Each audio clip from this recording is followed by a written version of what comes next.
Will Tenpai be the deck to finally kick Snake Eye Fire King off its throne and challenge Duel? Or will it end up just being even worse?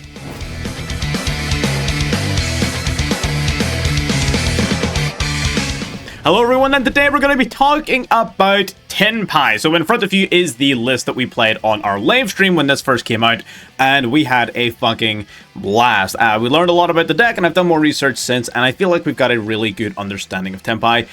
The deck really isn't all that complicated, as I'm sure anyone who has played it to date will tell you. It is relatively plug and play as far as the deck goes. Relatively small engine, really straightforward plays. For those who are unfamiliar with Tenpai, this is basically an archetype of dragons who function almost entirely in the battle phase. You will attack a bunch of times using these guys, of course. Upon attacking, you will activate their effects during the battle phase. They can quick play Synchro Summon during the battle phase. They've got Synchro Monsters to prevent your opponent from activating effects in the battle phase. And they summon out huge monsters that can attack multiple times. And ultimately, your goal is just to win the game, right? And we've heard this formula done before. We've heard it with Ancient Gears. We've heard it with Scarclaw, which are both formidable going second decks. But what makes Tenpai different? Well, there's a few things. Number one, these guys have levels of protection and extension that those other two decks couldn't dream of. Scarclaw, maybe, but this, the functionality in this deck is incredible. Not only can it go for lethal much more reliably than Scarclaw can, it has just as much, if not more, capability to extend. Thanks to protection effects from Sanguine Summoning, which will allow you to... It basically makes all your fire dragons unaffected by activated effects during game phase 1, and you have your Transcended Dragon, which prevents the activation of card effects during the battle phase. So your opponent just can't play effects, right? On top of that, you can summon out a Trident Dragon that will attack 3 times, boosting its attack points up to 6,000 attack using the secondary effect of your Sanguine Summoning. So the capability the deck has for going for lethal is so much greater than Ancient Gears and Scarclaw. The level of extension that the deck has is way better as well. And ultimately, it's just unrivaled with the amount of protection that it has. Now, of course, with any going second deck, you want to focus your resources on playing board breakers or cards that are going to remove problematic sort of resources from your opponent. So we are playing a buttload of board breakers and even some pretty funny tech options in the form of the Dark Hole Dragon and Dark Hole, which I will get to towards the end of the video when we're doing a card for card deck list. So if you want that, stick around. We are going to be covering off two combos. I say two combos, they're basically the same combo, where we're going to be playing Sanguine Summoning or Pydra basically as a one card combo to see sort of what the traditional play of the deck is. Now, what I will say is that things seldom go according to plan as far as that goes, but this deck has an incredible number of 2-card combos, and like I said, crazy extenders, really, really good resources. Basically, every Tenpai card is good, and you can't often say that about an archetype, but literally every Tenpai card is good. So it's hard to go wrong. So we're going to do the combos. I do have a few replays in particular that I saved and want to talk about towards the end. So we're going to go over those replays as well, and then do a card for card deck list at the end once you've had a chance to look at the gameplay. So if you're interested in content like this and want to catch more of it on the new decks, as well as anything else that we end up playing, make sure you're subscribed and like this video if you want to let me know to see more. You can also catch us on Twitch when we're playing Yu-Gi-Oh! And non-Yu-Gi-Oh! Related content using the link in the description as well. But I'm not going to linger on that too much at the beginning of the video. Let's get right into the combo. Alright, so now that we've dealt with the board, what we're going to be doing is starting our combo. We're going to start with the Pydra. So I'm going to explain both sort of the difference between each line here because it's very, very minimal. Essentially, whenever you start with a Pydra, you're going to be using the Pydra to grab your Sanguine Summoning. Sanguine Summoning then adding to hand. You're going to activate the Sanguine Summoning here. Activating its effect, you're going to add Chundra from deck to hand. Adding Chundra. And we're going to drop any card we don't need here. So that is... And then you're going to special summon Chundra out from hand. And that is basically, like... That's the only difference. So the only difference here is that if you were to do it the other way around, you would essentially use Sanguine Summoning. It will search you Pydra. You normal summon the Pydra. Pydra then will grab you this card, the Sanguine Kaiman. And then Kaiman will grab Chundra. So as long as you're going into your battle phase with Chundra and Pydra on field, this is the combo. So we're going to go into the battle phase here. Now, again, we have to activate our effects on Attack Declaration. Now, that would seemingly be a problem given the fact that his monsters are more powerful than ours. So we're going to fix that problem first. We're going to swing with Chundra into any one of these dorks. It will ask you here if you want to activate an effect. These effects are the quick sync effects. Do not activate that. I've done that too many times myself. This is the effect you want to activate here. And double check the blue text to make sure it's the right one. At the start of the damage step, if a monster battles, special summon a level 4 or lower fire dragon from deck. So that's what we're going to use. We're going to activate its effect. We're going to summon the Fadra. Fadra protects your monsters from battle destruction, which is really nice. So we've got this. Normally, if your opponent had an open field, if you're able to totally break their board, you would start swinging, right? At this stage, we can't, but I will attack with these guys. And the reason we're attacking with them is that you'll have certain effects that can only be activated if 3 or more attacks have been declared in a turn. So we're going to attack 3 times. That's it. Now our sort of like attack quota has been met, if you want to look at it that way. So now we're going to activate Chundra's effects specifically Chundra. They all do the same thing, but we're going to reuse these guys later. So we want to activate Chundra for now.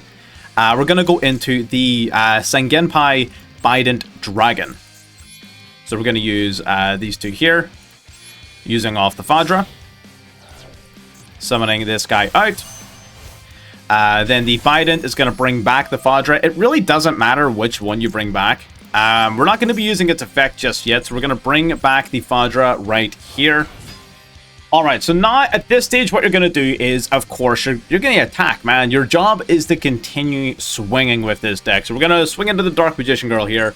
We're going to clear that thing out. So that's perfect. Get rid of that. Again, if there's an open board, you attack with the Fadra. If there isn't, then there isn't. You know, not much you can do about that. So now what we're going to do is we're going to activate the effect of the Pydra. Pydra's effect then is going to activate the quick sync into your Transcendent Sengenpai, whatever the fuck. This dude, the big one, the level 10. Watch this. Fucking animation is sick. Oh, good stuff. Love it. So this guy comes out then, again, of course, you're still attacking, right? Doing your whole shtick. So we're going to attack here with our Sengenpai. Now we're going to activate a couple of effects here. So we're going to use the Fadra's effect. We're going to bring back the Pydra, right? In attack position, just like that. Take out the Dark Magician, that's fine. Then we activate the Bident. Bident can bring itself back from the graveyard if you've declared 3 or more attacks during this turn, right?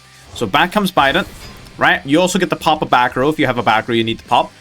We don't, of course, so we're going to swing for our 26 just because we can. We're going to swing for our 17 just because we can. And you can see how all these little attacks are adding up over time. Again, look at that. We basically already have Lethal here, but I just want to continue showing off the combo. So then what we're going to do is we're going to use our Fadra and our Bident here to go into... Oh, I need to select my monsters. We're going to go into the Trident Dragion. Now, this card is kind of the big sort of final boss of your deck. We're going to activate its effect here. We're going to pop up the 2 cards on our field, specifically Sangan Summoning and our Transcendent Dragion. We're going to pop both. Now, this guy can attack 3 times this turn. Using Sangan Summoning, when destroyed during the battle phase, we can double this guy's attack points. That is 18,000 damage by himself. And we also get to bring back our Sengenpai Transcendent Dragion. Again, that's a ton of damage. That's an additional on the field. Even right now, we still have an additional 22,700 damage, and that's not even bearing in mind all the damage we could have done before this. I believe it totals like 37,000 or something like that, or like 35,000 in that sort of territory. So the fact that you're dealing over 30,000 damage in a single turn off of 1 card, yeah, this is definitely the best going second deck we have ever seen. So, what if you don't have the Sangan Summoning or the Pydra? Well, you've got a number 1 card combo with the Chundra. So, we're going to do that in this one. We're going to normal summon out our Chundra, of course. Now, this one you do need to be slightly more careful around because you don't always have an inherent battle protection. So, you need to be careful who you're attacking.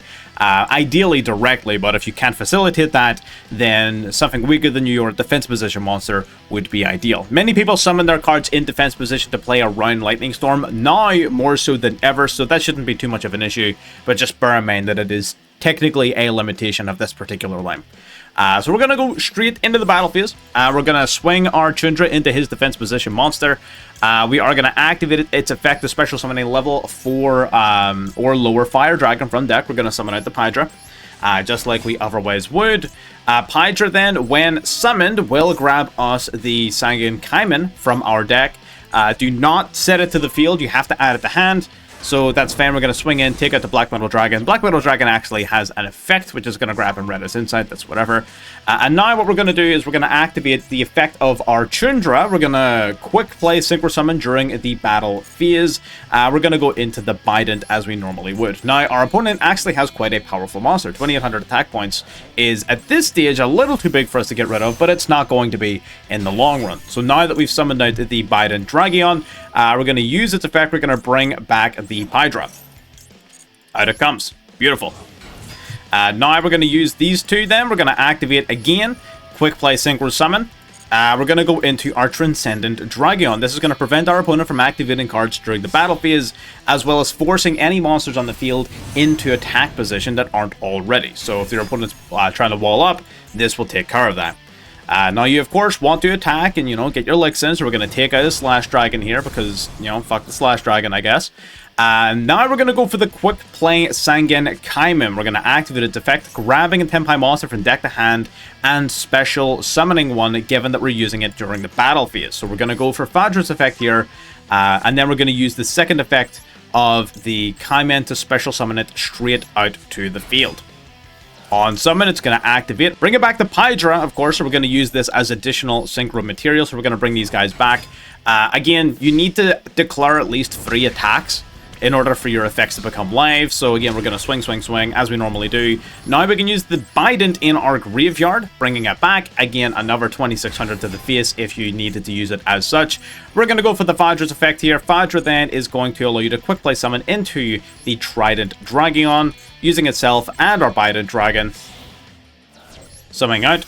The only difference here is that the Trident Dragion's unable to pop the field spell, meaning it doesn't go up to 6,000 attack points, but it still gets free attacks at 3,000 apiece, so that's 9,000 damage, and your 3,000 attack point Transcendent Dragon comes back again. So even after we've had the opportunity to attack 5, 6, 7 times already, we now have 12,000 direct damage on our field, even after all of those other attacks. So just Tundra by itself is still more than enough for you to put lethal damage on board. Not quite as safe as a Sanguine or Pydra line, but definitely pretty damn effective. And the last and least well-protected lane that I want to talk about is Dora Dora. Now this is a dedicated normal summon combo, a lot more akin to most regular decks, rather than all of this Tenpai shenanigan bullshit. So this one will be a little bit less alien to many people, however it is slightly more susceptible to many forms of interruption. So it's not the ideal combo, but having additional starters in your deck like Dora Dora has added to the overall consistency of the deck, so it's definitely one worth knowing. And it is a little bit different to the other combos. So we're going to be using the Dora Dora's effect here, normal summon, activating its effect. We're going to grab Genroku from our deck to our hand. Genroku then, when added to your hand via a card effect, will activate its effect to immediately special summon itself out to the field. You can then activate its effect to tribute itself to special summon another Tenpai from deck. So we're going to summon our Pydra. And from here, we're getting into very, very similar situations that we were before. And this is effectively just becoming the Pydra Tundra line. It's essentially, at this point, it's that line. So Sanguine Summoning, activating the Sanguine Summoning, and then we would use the Sanguine Summoning in order to grab ourselves a Tundra, just as we normally would. So let's grab this. Darkle Dragon, just as a small aside, is a phenomenal card in this deck, not only because it's a dragon that's fucking awesome, but it being discarded to the grave and then netting additional Darkle value later on, A1. But anyway, I digress. And now that we've got the Tundra in hand, we can special summon it out to the field. Out it comes, and then we go into the battle phase and we do all of the exact same nonsense, except now we also have a random level 3 that we can use potentially for more extension if we happen to have additional gas. But that's what the Dora Dora does. That's how it gets into the combo. Dora Dora, normal summon, grabs Genroku, Genroku tribute into Pydra, Pydra grabs the field spell grabs the Tundra. GG's, well played. And from there, you're pretty much back to just doing the first combo that we displayed that I'm not going to repeat because you've already seen it. So now you know the basics of Tenpai, and that is all well and good, but as with any going second deck, one of your largest obstacles is that you've just had to deal with an opponent going first. And with our particular build, we were playing next to no hand traps. We were leaning almost entirely into board breakers. Now that does put you in a very interesting situation to where you'll have to cope with some boards and game states and lines of play that maybe you're not overly accustomed to.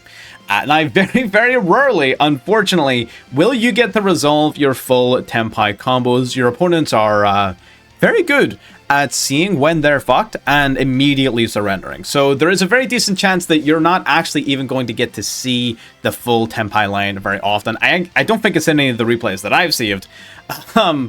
Because your opponent will often surrender once they see that you've got lethal. So I'm going to show off a couple of the stranger games and the more interactive games that we had on our live stream, just in the replays, talking through the replays as we're going through them, just to see what happened. By the way, if you want to catch these streams live and watch us play through these games as well as every other game live on stream, make sure you're subscribed to catch the stream notifications as they're coming out, or even hop into the Discord where I always issue both YouTube and Twitch links whenever we are live streaming. Definitely worth a look down below. It doesn't cost you anything, so you might as well. But anyways, let's get into our first replay.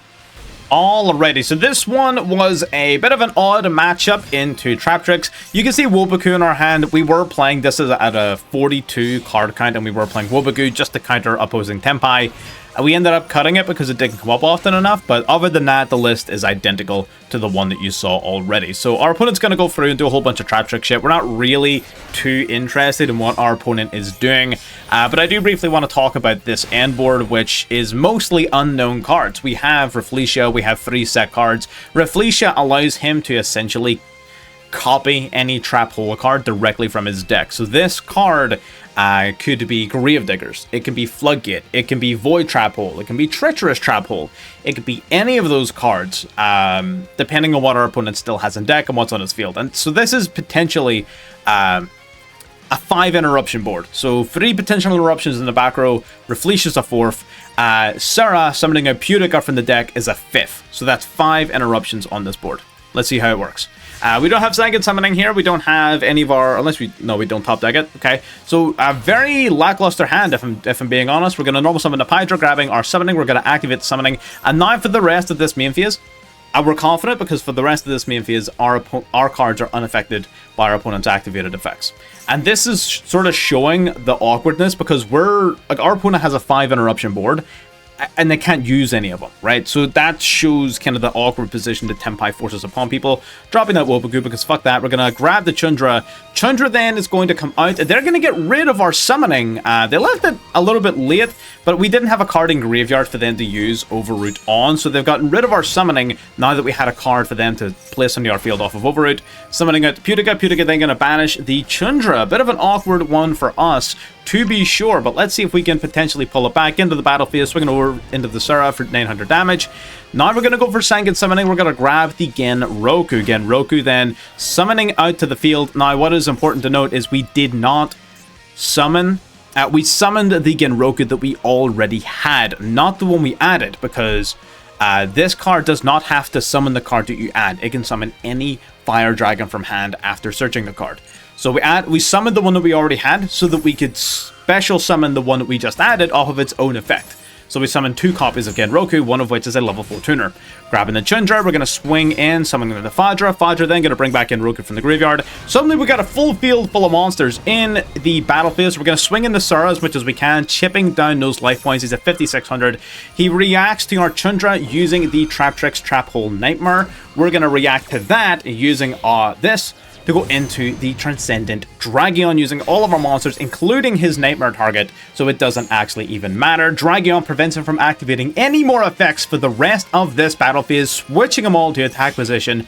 You'll see that Rafflesia only has 300 attack points, and our opponent realizes very quickly that that's lethal. And that's pretty solid. Again, playing into a strange game state, our opponent had to go out for the field spell, and still we were able to get lethal. And that, again, is what I'm talking about when I'm talking about strange game states and having to play through an established board to at least some extent. Game 2. Alright, getting into game 2, we actually went first here by accident. So we're going to go Sanga and Kaiman here. We're going to grab the Doradora. Doradora is one of your better cards going first because it nets you about as much advantage as all of your other plays, but it just kind of goes a little bit harder. So they're going to go Max C in response to Genroku. I'm actually A-okay with that because Genroku, if nothing else, we just summon it. We're going to snipe a card out of his hand here. Let's see what he's playing. He's playing Centurion Resonators. Very interesting deck. We're going to shuffle that Primera back. We're going to set a card. And now, if nothing else, we have a Black Roach Dragon during his battle phase. So depending on how we play this here, and again, this was a really good game live during the stream, so you should watch the streams for stuff like this. They're going to go Soul Resonator. We're going to meet that Resonator with a Max C then. So Max C, of course, is not negated. We did not negate that last turn, so we're going to resolve the Maxi here. He's going to grab the Lotus King. Lotus King going to summon itself out of the field. We got 3 plus 3 going to go into a 6 with the Red Rising Dragon. So here is where we decide to go for the Call By. Call By then is going to target and negate the Soul Resonator. And the reason being, I had worked all of this out. Our opponent's only recourse to us going into Black Rose Dragon is the Hot Red Dragon Archfiend Abyss. So if we can stop Abyss, we can stop him. And he doesn't have a level, he doesn't have Crimson to go into Abyss for whatever means. I gotta go Scar Dragon Archfiend. Archfiend then is going to grab him back the Red Rain. Vision Resonator going to grab him another copy of Crimson Guy. Again, we looked at his hand. We know what he has. We know what he's missing. So we kind of were confident in the assertion that he did not have any more plays to make. He's going to add a couple of cards to hand, but they are mostly useless. Into the battle phase, Crimson Guy then going to activate, flipping us all face down. I actually kind of forewent the Black Rouge Dragon because it really wouldn't have helped me as much here. So I'm A-okay with him flipping us face down because I know for a fact next turn we've got more than enough gas to finish this man off. So he's going to set his cards and he's going to pass. Now we do know that one of those face downs is Red Rain. Red Rain basically allows him to banish my whole field so long as he controls the monster with the highest level. And it happens to be like a Synchro Dark Dragon. So we're going to start by pressuring out his monster.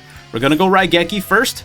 We're going to chain Max C here. So my thinking was we can bait this Red Rain out in two ways. I know that if I Raigeki away this Scar Dragon Archfiend, he just summons Red Dragon Archfiend, which means Red Rain is still alive. So I'm thinking if I use Max C, we might be able to bait out the Red Rain early, because Red Rain also makes the monster on the field with the highest level unaffected by card effects till the end of the turn. So it would have protected it from Raigeki. But he decides not to take the bait. He's not going to bite in. He's going to let us destroy his monster, and he's instead going to use its effect to bring out the Red Dragon Archfiend. So his Red Rain is still alive. We're going to go Darkhold now. Darkhold's going to destroy the Red Dragon Archfiend, right? But now he's going to use Crimson Gaia to bring back the Scar Dragon Archfiend, and Red Rain is still alive. So, one more Darkhold should take care of the board. No more RDA on field. That means Red Rain is no longer live. Normal summon the Pydra, and that is what I mean by your opponent knowing when their time is up. Funny game. Honestly, again, just resilience.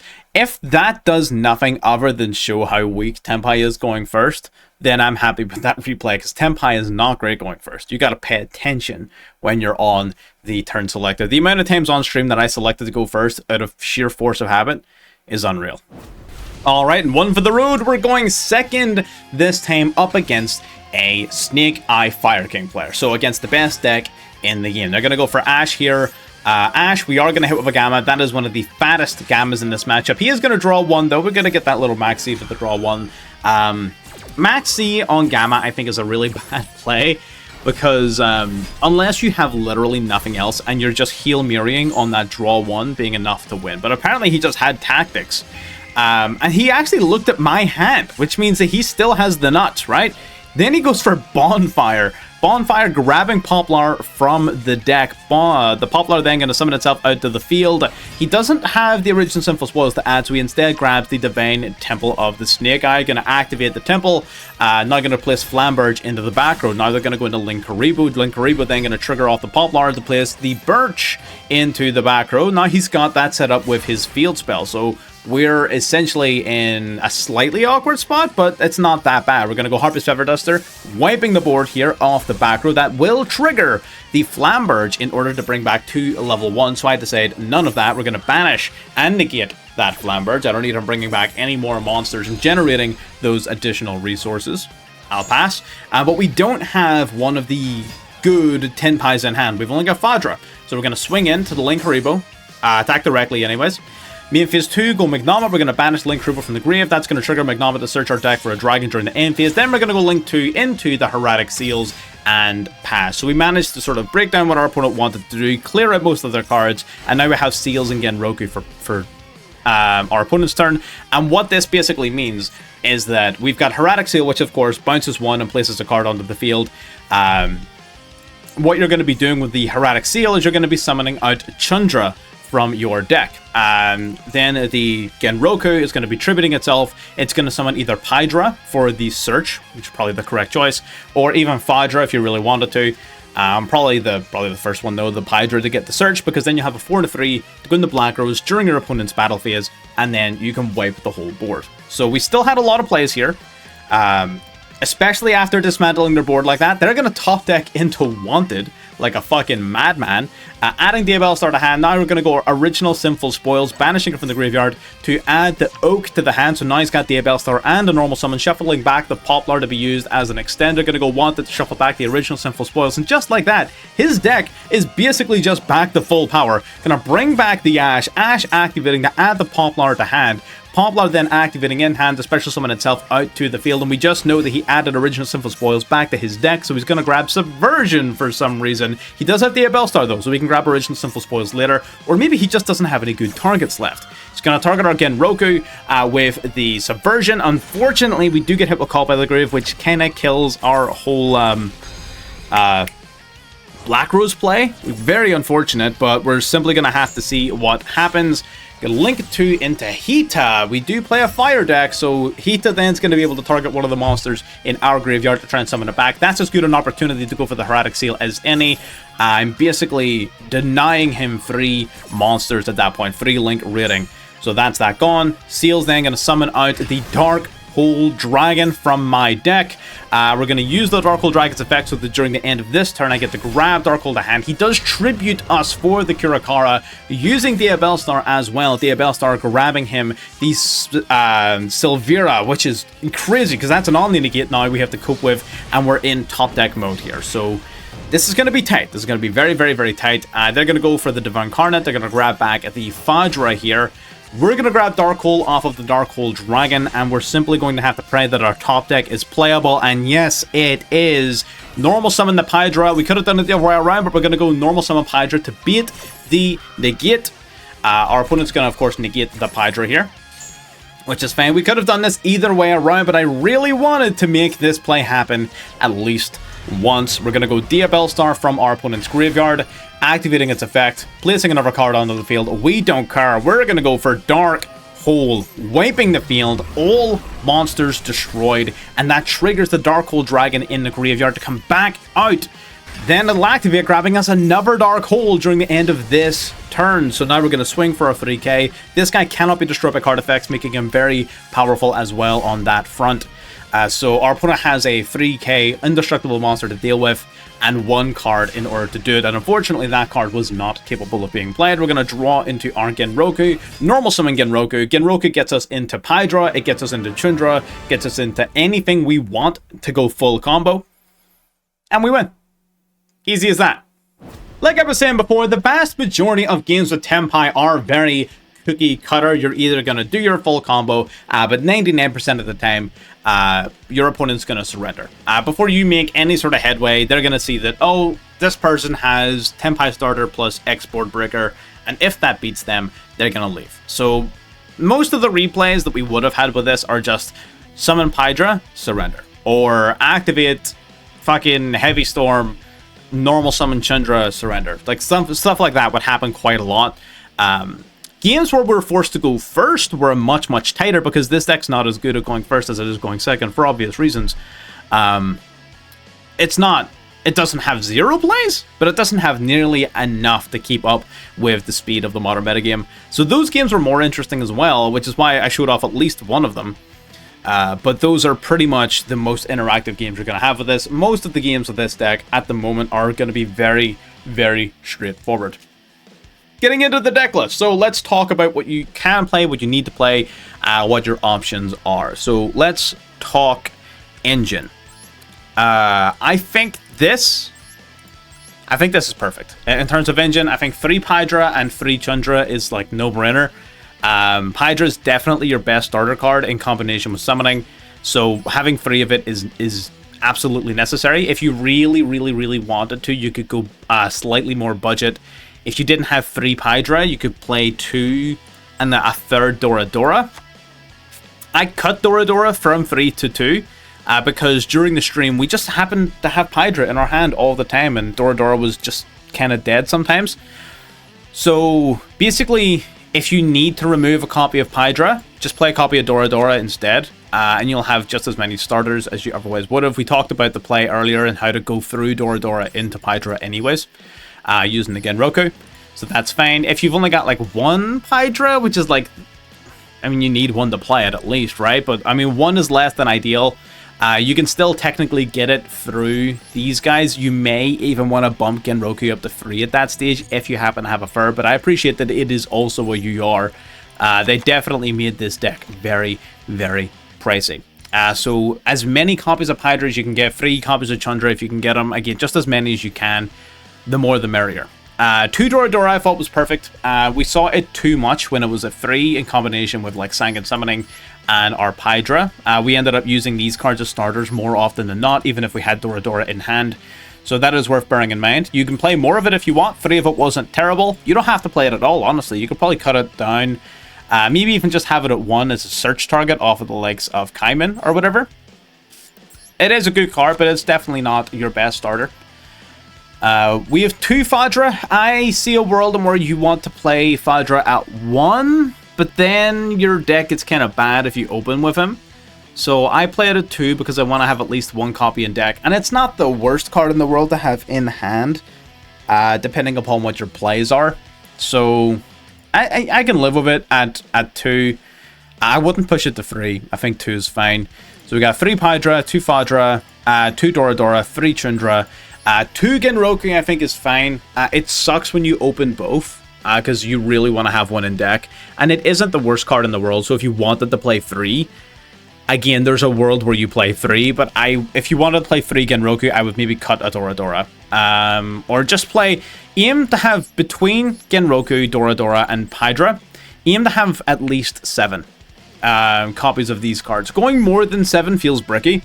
Having less than 7 will feel inconsistent. I feel like 7's the magic number when you're looking at these 3 cards in total. So just bear that in mind. If you want to look at it that way, that's the way of looking at it, right? Where if you're missing 1, stack it up with another. These are like your normal summon starters. Chandra, of course, can be a starter if you normal summon it, but that's a whole thing we talked about at the start. And then for our spells and traps, just double Sangan Summoning, triple Kaiman, no-brainer. Again, as many copies of these cards as you can get. They're all incredible. I can definitely see room for this deck getting hit in the future on these cards in particular. This is absolutely going to 1 at some point soon. I say soon, it'll be a while. Kaiman, I can see getting semi-limited or even limited. I can see Pydra getting semi-limited, and possibly Chandra getting semi-limited. Would be, I think, the predicted hits on this if they were to hit it. I'm not going to sort of go ahead and like jump ahead of ourselves, but it is something that people have been talking about, because not everyone's super happy with the release of Tenpai, right? Some people think that the deck's boring and uninteractive. So a lot of people are already talking about how it's going to be limited. Just thought I'd throw my 2 cents in. As for non-engine, I've opted for an almost entirely board breaker based build. I am playing the Gamma and the Maxi as basically our only hand traps. Maxi for obvious reasons because it's broken, and Gamma is here to protect us from Ghost Ogre specifically. It is also a pretty decent card to go into the likes of Axel, but its synchro potential is very, very minimal in the list, so I honestly wouldn't really worry too much about it. But being able to negate certain cards with Gamma is huge. Because you're often going second, your opponent will often have cards on field that you can Gamma, or you're going to be in a much better position to use Gamma more often. So I do like this card a lot in this list, and I think Gamma definitely holds a spot. But you can play any other card here if you want. You can play some more hand traps, you can play board breakers, whatever you want. In terms of our choices of board breakers, so I'm going to go through the obvious ones that I think you should play.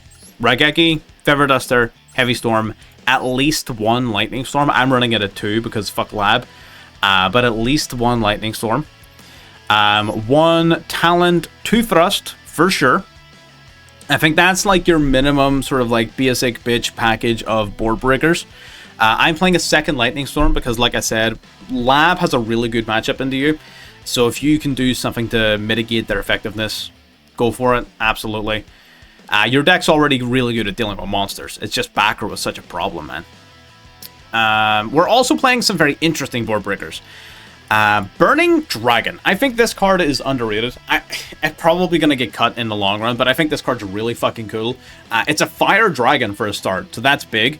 Secondly, if your opponent controls 2 or more monsters and you have this in hand, you just special summon this out from hand right away. And when it's summoned, you can discard a spell card to blow up your whole opponent's back row. So we play a lot of spells in this deck, you'll see. We played 19 spells.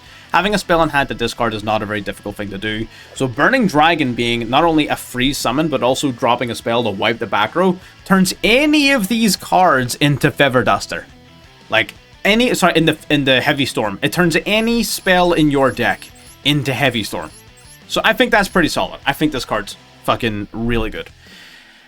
Secondly, we're playing Dark Hole Dragon and 3 copies of Dark Hole. This card was glued to my hand through our live stream, and I'm going to be honest, I loved every bit of it. This card will special summon itself from your hand or graveyard, which is important to note, whenever a monster on the field is destroyed by an effect that didn't target it, i.e. Dark Hole, Raigeki, Lightning Storm. Things like Kirin as well also trigger this. There's quite a number of cards that trigger it. I mean, any non-targeting destruction triggers Dark Hole Dragon. It comes back out, it can special summon itself for free when something's destroyed, and when it's summoned, you activate its effect, and during the end phase of that turn, you add Dark Hole to your hand. That is absolutely amazing. So you can basically, again, you saw it in the gameplay, you can continue to sort of flick through your Dark Holes, and even then, just having a free extender from Grave is super useful, because if you happen to open this card up, not only can you summon it from hand, so it's not a total loss, you can also pitch it off of Sanguine Summoning or whatever you need to get the ball rolling. So it's a great card to have in a grind game if the game happens to go past turn 2. But yeah, that's pretty much it. Double Call By as well. Call By was a lifesaver, of course. Good for things like, you know, Maxi, good for... honestly, we were primarily using it aggressively. We weren't really using it to counter hand traps because, you know, their hand traps, they were really weak against us. This deck doesn't really fold very easily to hand traps, but it was really good offensively against the likes of Snake Eyes, banishing Garunix, banishing Promethean Princess, all of those types of cards from the graveyard proactively in order to prevent them from becoming a problem. Same with Phantom Yubel, banishing it so it didn't become a problem. So Call by the Grave has a wide range of use, and this deck definitely takes advantage of the more aggressive properties of the card. And that's the whole main list. Into the extra deck, a lot of flexibility with the extra deck, so let's talk about the cards you need to play. Number 1, if you're not playing Black Rose Dragon, you're playing this deck wrong, I hate to break it to you. This card's fucking incredible. On summon, wipe the board. Easy as that.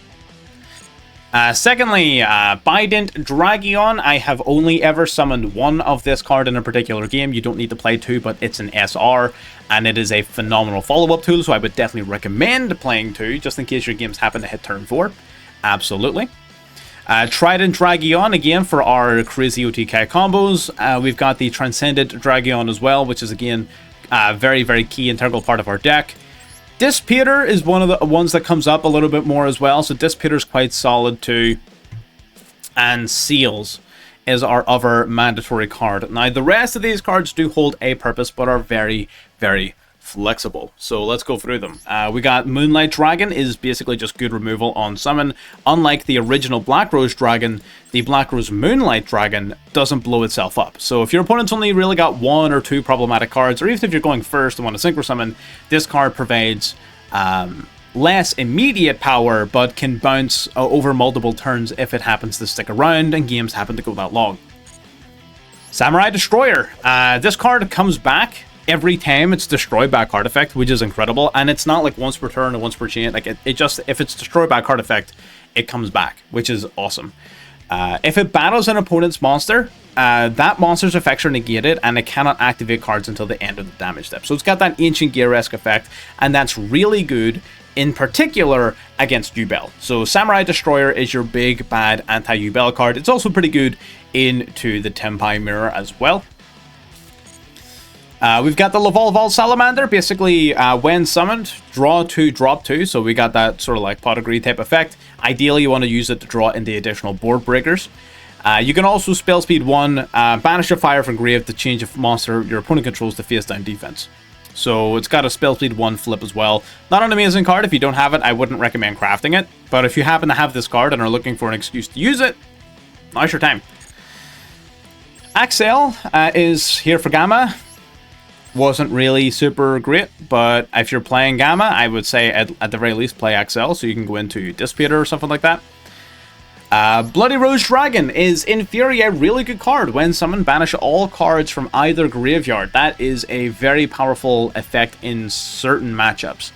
It also has a negate, kind of. So if your opponent activates the effect of a card that would destroy something, you can tribute this, negate the activation, and then special summon a Black Rose Dragon from extra deck or graveyard. What is worth noting is that that does not count as a synchro summon, and the Black Rose Dragon only gets its nuke effect when synchro summoned. So this does not, in fact, trigger Black Rose to wipe the field, but it still wipes out the graveyards on summon, and it can... what do you call it? Sorry. Yes, it can also protect from destruction by tributing itself. So it's neat. It's definitely, again, it's not as good as the original Black Rose. So again, if you're trying to save yourself some URCP here, because I appreciate these decks are very fucking expensive, this card is not mandatory. It's really good, but it's not mandatory by any stretch of the imagination. And then we had a few links we were playing. We were playing Hita, Flame Tongue, the Burning Blade. This card, while face up, protects spells and traps, so we're using it to protect our field spell. It also recycles banished fire monsters, which didn't come up. And then we're using Promethean Princess. Basically, the idea was I wanted to have a little link climb here where it can go Hita, steal an opponent's Ash Blossom from grave, go into Promethean, Promethean bring another card back, and then Promethean on that card, go into Flame Tongue. So we've got some protection, and we've also got a fire target on board for a Promethean pop. So that gives us follow-up into turn 3 or turn 4 if we need it. So that definitely came up. Actually, this came up a couple of times, so I do like this little link package here we've got. You don't need very much more than this. I think more links is not the way to go. But this little package, I think, in particular was good. Flame Tongue can be anything. I just like the spell trap protection, and I also like, you know, it's a new card. I wanted to play around with it. But this could be anything. It could be Phoenix. It could be anything, honestly. Phoenix is probably better, if I'm being honest. So, hang on. Phoenix. Phoenix is almost certainly better than Flame Tongue in the long run here, if you want to, you know, be flipping cards and talking about a grind game. So these two are probably a better combination. But Flame Tongue is here if you want to use it. I appreciate it's a new card. People want to play with new shiny toys, myself included. Other options for the extra deck that are maybe even slightly more budget friendly. The new Koibel Dragon. This card is a Synchro 7 that when summoned will destroy a card in the field, very similar to our Moonlight Dragon. So if you don't have the budget for Moonlight Dragon, just play Koibel instead. Does something very, very similar. So that is an option as well. And there was another 7 I had in mind, the Meteor Burst Dragon. This is likely going to demand a spot in the deck as well, purely because of the Tenpai Mirror. So this will prevent the activation of card effects, of monster effects during the battle phase. So if your opponent is playing Tenpai, let's say it's Tenpai Mirror, they force you to go first. If you're ever forced to go first, you can summon Meteor Burst Dragon, and you can rest confident in the knowledge that if your opponent is playing Tenpai, that they have to get rid of Meteor Burst first. Now, my only issue with Meteor Burst is that it's not very difficult to do that. So it's most useful as a quick sync in the place of Black Rose Dragon during the battle phase. But like I said, given that Tenpai plays so many board breakers, it's not unreasonable to assume that Meteor Burst Dragon is not surviving to see that battle phase. But hey, it's an option nonetheless. A lot of decks are taking it in to deal with Tenpai. More aggressively usually, but still a pretty solid card nonetheless. And yes, you can chop and change. If you want to maybe make it slightly more budget friendly, you can cut Moonlight and Salamander. Suddenly you've got a rare and an SR in their place. A little bit more budget friendly for those of us who don't want to commit their entire college fund to building a deck in Master Duel. And that's it. I've rambled long enough about this deck. Again, if you got this far and you survived me talking nonsense about this list, then first of all, congratulations. Secondly, make sure you're subscribed and that you like this video to let us know that you actually want to see more stuff like it. Check the Twitch link down below to see more Master Duel content and other games, of course, on our Twitch channel. And yeah, I'll catch you all next time. Bye-bye.